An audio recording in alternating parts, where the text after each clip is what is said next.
Comment j'ai fait pour transformer mon épargne en revenu régulier tous les mois? Première chose, j'ai commencé à épargner en ayant un montant précis comme objectif en tête.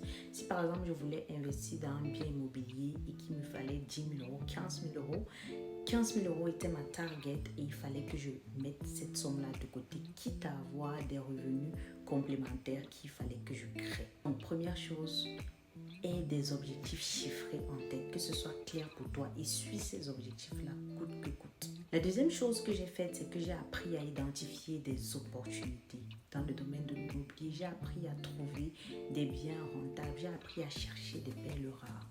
Ça m'a pris du temps. Parfois, je me suis plantée, mais vraiment plantée.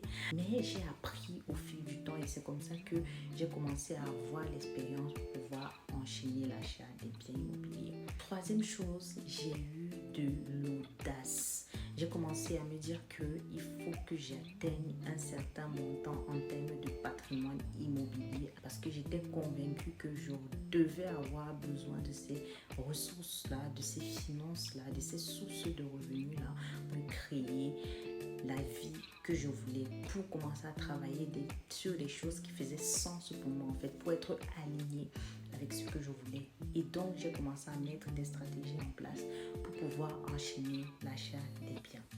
Et tout ceci, j'explique ça aux personnes que j'accompagne actuellement. Donc si toi aussi tu veux rejoindre le programme Immo Cashflow, n'hésite pas à candidater en réservant un appel découverte et ce serait avec